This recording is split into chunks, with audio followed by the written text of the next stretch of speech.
28岁没结婚，我成为家族罪人。爸爸因我一夜白头，奶奶气进医院，妈妈流泪控诉我，你不结婚是想逼死我们吗？无奈，我只能选择家里选好的对象。可婚礼当天，他们却找不着我的这个新娘了。躺在地球的另一端，我笑着接起响了一天的手机，怎么样，喜欢我给你们的惊喜吗？在我的老家，女人28岁没结婚是一件很可怕的事，这意味着7大姑8大姨都在担心我嫁不出去，甚至晚婚导致晚孕，以后生不出孩子。他们总说，一想到我还没结婚，就愁得整宿睡不着觉，因为平时我都在大城市工作，所以逢年过节，他们才有机会带到我。噩梦开始了，亲戚聚会，我的年纪总能成为热门话题。哎呀，今年都多大了呀？有男朋友吗？什么？还没有？那你这么漂亮，不是浪费了吗？哎呀，还不抓紧点，你堂妹小你5岁，都2个儿子，肚子超争气，你再晚点就不好生了。被夸的堂妹也在场，她一边捂嘴咯咯笑，一边向我投来得意又鄙夷的眼神。她讨厌我，我是知道的，毕竟当年她初中就辍学，很快又奉子成婚，一度让亲戚摇头叹息。而与此同时，我一路表现优异，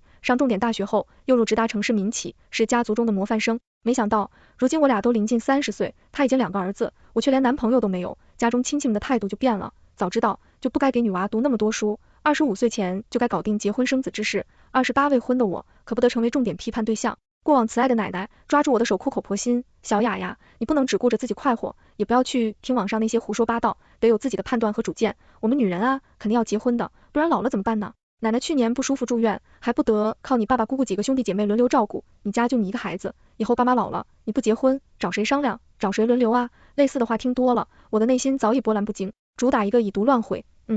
对和我都明白，是我最常用的回复词。有时候对方会察觉到我的敷衍，气急败坏，你别只会啊，要行动。现在这件事就是你人生中最重要、最迫切的任务，这种还算是好应付。我会换上一副严肃的面孔，低沉道，不明白。如此，他们便会满意的点头，自觉又为我的婚姻大事推进了一大步。难搞的是那些行动派，我人刚到亲戚家，那主人就猛逼拍大腿。哎，我认识个小伙，和你年纪相当，你还没女朋友，这不巧了吗？我看你俩就是天作之合，我只叫让他过来。结果来了个什么人呢？离异，大我11岁，头顶还隐约可见地中海趋势。最要命的是，我亲爸妈和亲戚们一条心，头天说好只是去吃个饭，去了发现又是鸿门宴，男方和他的一大家子都坐着呢，就等我了。席间，双方家长不停暗示怂恿撮合，男方会意的给我夹菜，嘘寒问暖，好像我们已经相识多年。我表面维持职业假笑，其实内心早已咆哮多时。所以之后，我痛定思定，决定当一名积极的打工人，每逢放假前，都会在群里主动老板 boss， 假期值班都交给我吧，别忘了该给的补贴哦。比心点 Jeff， 家里对此当然很有意见。安雅，你这工作怎么越来越忙？要不还是辞了，回来找份清闲的，以后也方便顾家带孩子。至于赚钱嘛，那是男人操心的事。我翻着白眼把手机拿远，一边故意拖长音。哎呀，信号好差，挂了呀。但他们仍然没有放弃，毕竟我都28了，现在不为我努力就晚了。于是很快，我收到一条好友申请，同时到达的还有我爸的迫切指令，通过一下，那是我同事儿子，本地有编制，有房有车，也有意向在你那个城市买房，人很优秀的，你们多聊聊，差不多就可以开始交往。一开始我并不想通过，但抱着一种加的好友就能暂时拦下家里公事的想法，我同意了。拖延一阵，倒是就说没感觉。正因此，我回复这位名叫廖迪的男士，总是很不走心。如果他本身也是为了应付家里，并且知趣，那我们可以形成默契，互不打扰，两全其美。可惜他不是，恰恰相反，他挺努力在聊天，又或者说打探我的底细。早上8、9点，廖迪会问我起床没，得知我已在工位，他就开始旁敲侧击。哎呀，那么早，那你都是怎么解决早餐的？提前一个晚上做好吗？还是早上起来做？晚上下班呢？买菜来得及吗？你最拿手的菜是什么？我冷漠回复，全部外卖，我做的菜，狗都不吃。廖迪便不回复了，我以为这就送走了他，结果几天后他又来关心。你朋友圈好精彩，经常出国旅游，是爸妈出钱吗？还是公司会报销？哦，你还追星，看一次演唱会，花费很大吧？我故意凌晨2点才回，不啊，都自己出，我钱都花这上面了。到了白天，我收到回复，你还是个夜猫子，不过以后带娃就不怕熬夜了。我没再回他，几天后他发来我城市的定位，看我到谁的地盘了，你这不请我一顿，不合适吧？我反手发了个国外定位，在出差，廖迪和我就这样有一茬没茬的对话了几轮。爸爸常常来打探进度，得知进展不如他意，他那个急呀，恨不得帮我聊天。我今天听说小廖打篮球弄伤了，你快关心下人家，男人啊最吃这套了，记得温柔点，你要多主动啊，现在不是以前了，女孩子要大胆主动点，不然好男人就要被抢走了。陈安雅，我再说一遍，你别给我自视甚高，你都多大了，该结婚了，没抓住廖迪这棵大树，看我怎么收拾你。忽然有一天，他又高兴了，小廖那边居然对你挺满意的，说你虽然不会做饭，但可以学，就是你那旅游和追星的毛病被改，女孩子家还是节约点好。哦，他还说你这工作确实挺辛苦，不过他家上面有人，以后结婚了给你安排个清闲点的。哎呀，这回你呀，可是捡到宝了，你看几时请个假回来一趟，我们两家人一起吃个饭见一下。小廖说还没见过你真人呢，我还跟他保证，你本人绝对比照片里还好看。我深吸了一口气，不回，没时间。那头爸爸还想说些什么，被我直接挂断，可他们实在是太闲了。这之后，我每天都能接到家里的几个电话，奶奶、爸爸妈妈说出姑姑轮番上阵，目的只有一个，让我回家见廖迪。他们个个激情澎湃，恐吓我过了这个村就没这个店了，让我不要自视甚高，错过廖迪这么优秀的男人。于是我连他们的电话也不接了。直到某天晚上，妈妈连续打了5个电话，哎呀，你再不回来，奶奶就真要被你气死了。刚刚她都去医院了，还有你爸，因为你在家族里都抬不起头，又要操心奶奶，现在一夜白头了都。他冲我哭诉，你不结婚是想逼死我们吗？残存的亲情观驱使我回了家，可推开家门首先看到的却是奶奶和爸爸乐呵呵吃水果的画面，他们交谈的声音中气十足，看上去身体素质比我还好，合着集体骗我呢。我刚想转头走，迎面去撞上我回家的妈妈，她惊喜不已，哎呀，你回来了！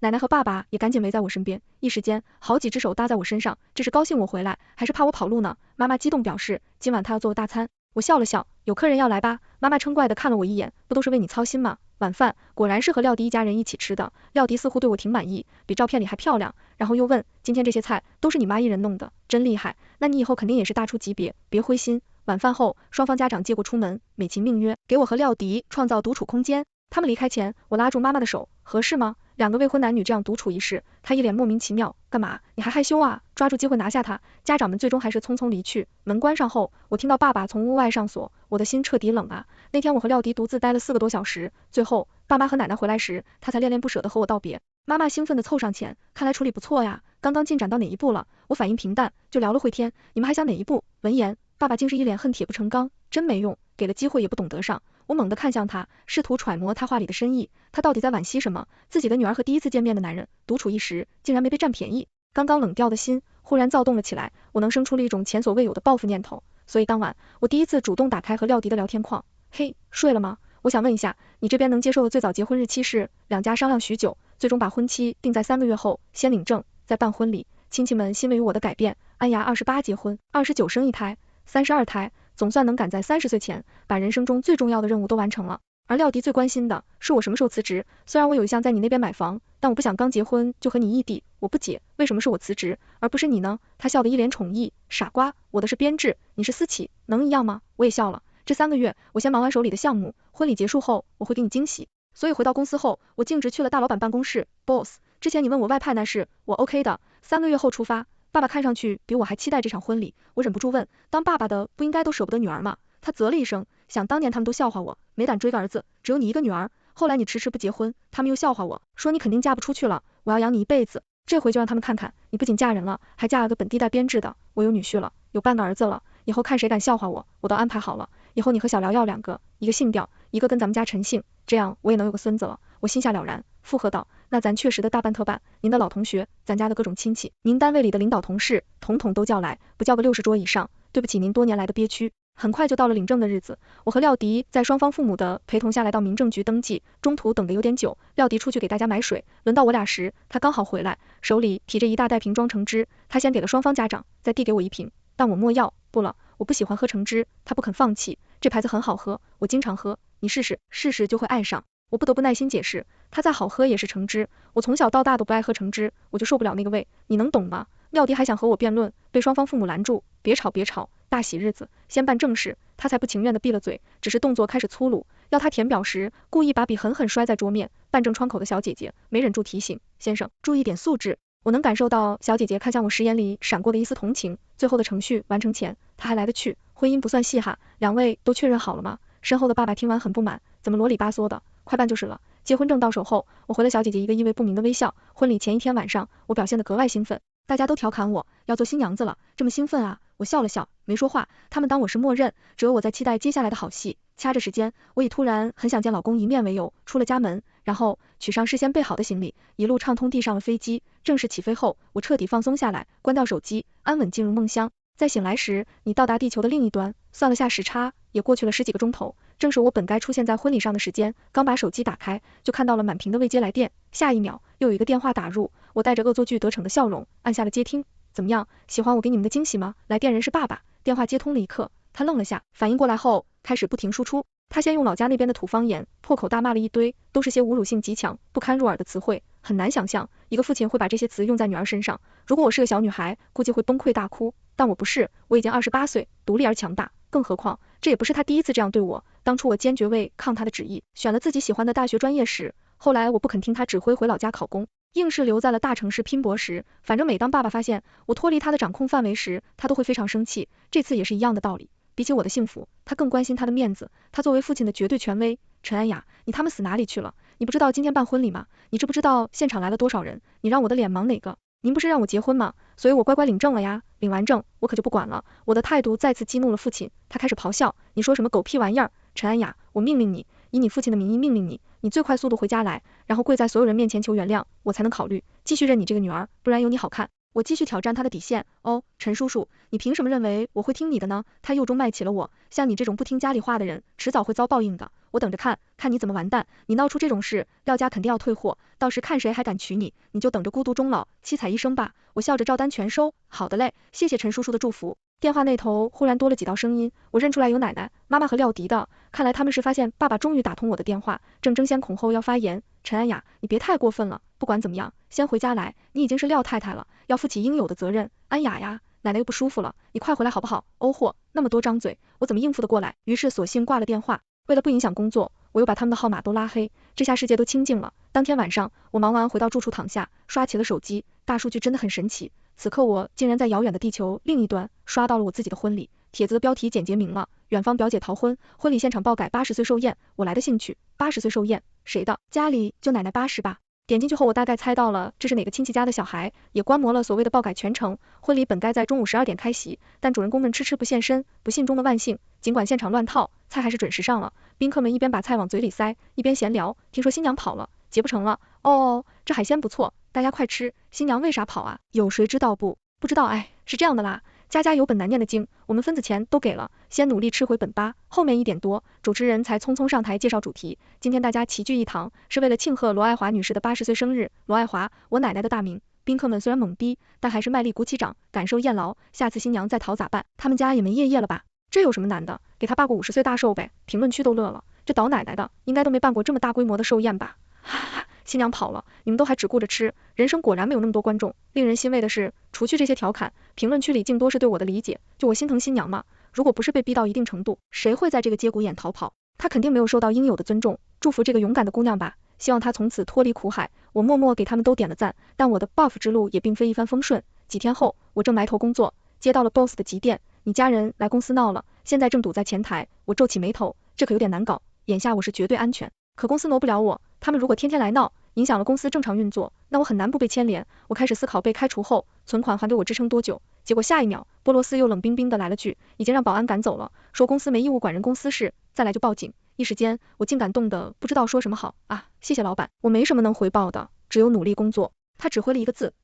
不过结束通话前，他给我留了句重磅炸弹，当年的我比你狠多了，你还是太嫩。说这话时 boss 的万年扑克脸上竟有了得意的笑。从对 boss 的敬畏中缓过来后，我到同事群里发了红包，大概解释原委，表达歉意。有人回牛逼，高手近在我身边，第一次离八卦中心那么近，前排合影留念。也有人说刚刚我出公司还被你家人缠了会，不过我把他骂走了，本来工作就累，还挡在我干饭的路上，不就是纯纯找骂。还有要好的同事私信我，你别太往心里去，公司是有点不和谐的声音，但要区也不敢当面，你就当不知道呗，没准过一阵大家就忘了，生活已经够累了，谁有空天天盯着你家那些事。这样一说，我便更加心安理得了，甚至还有嫌弃批阅起来自家中的信息。没错，我并没有把他们删除好友，只是关闭了他们的语音和视频通话权限，看着他们气急败坏，却又拿我没有办法的样子，很爽。爸爸依旧高高在上，不是发泄长篇大道理，就是骂我吃早完蛋，自食恶果。相比之下，妈妈好像温柔多了，她大谈特谈女人有个好归宿是多么重要，就算有摩擦，磨合一下就会好。关键的是两人齐心，把日子过下去。廖迪的风格和爸爸差不多，大骂我如何欺骗了他的感情和金钱，等我回去不会放过我，除非存款全部上交，并生2个儿子由我全支带。一开始他们发信息很频繁，气势也很足，后面见我没回复，就发的越来越少，甚至一度停止。每到这时我就会突然冒泡发勾，或者呀，他们就又会像打了鸡血一般输出，哪怕翻来覆去也就是那几句话。这样的游戏我玩了很久，终于在某一天，他们有了认输的意思。爸爸发信息，你是不是就想离婚？回来，我们满足你。听起来确实让人心动，但凭什么？他们让我结就结，让我离就离，我直接回复，才不要，结婚多好玩啊！然后我就没再管他们。毕竟对面会骂什么难听的话，我大概有数，就不给自己添堵了。而且我总觉得同意离婚，大概率是个幌子，真正的意图是骗我回去。万一回去了，我大概率会失去自由，谁知道他们会做出什么事呢？我永远不会低估人性的恶，哪怕对方是我的亲生父母。去我公司闹是第一步，骗我回去是第二步，那第三次呢又是什么招？很快我就见识到了，他们把整个过程剪辑成小视频，传上网络。刚开始视频没什么热度，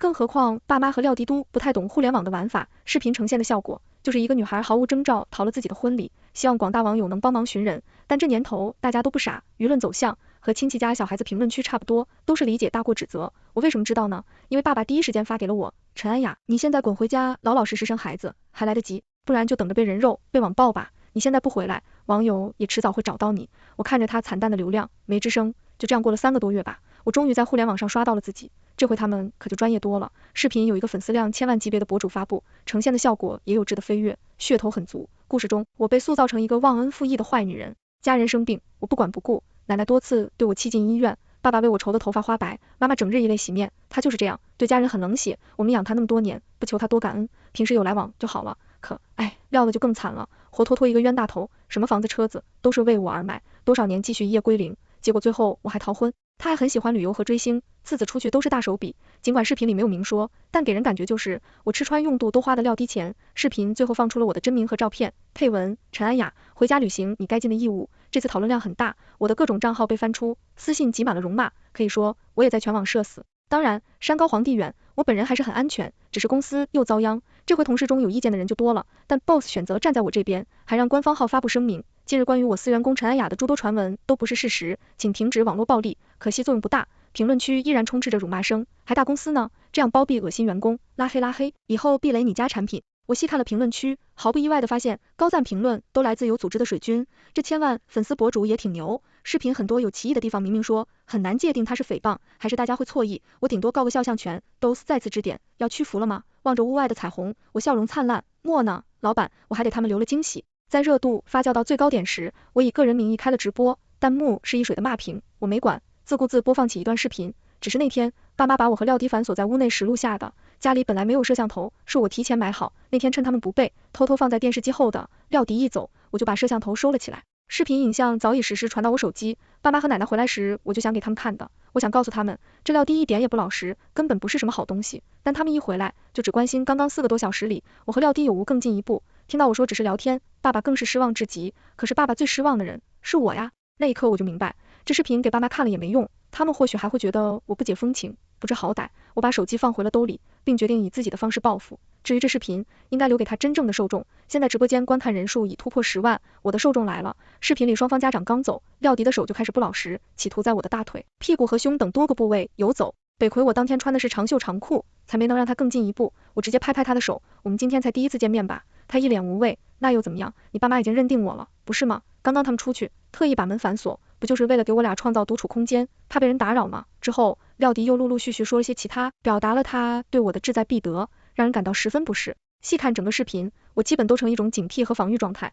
我放出的是3分钟剪辑版，省去了后面我努力稳住局面，让彼此停留在聊天阶段的画面。这足以证明，那则视频里的很多说辞站不住脚。陈安雅父母如果爱女儿，怎么舍得把她和一个男人反锁在一起？廖迪如果真是好男人，怎么会有那些举动？一旦激起千层浪，我亲自打假后，发布视频的博主翻车了。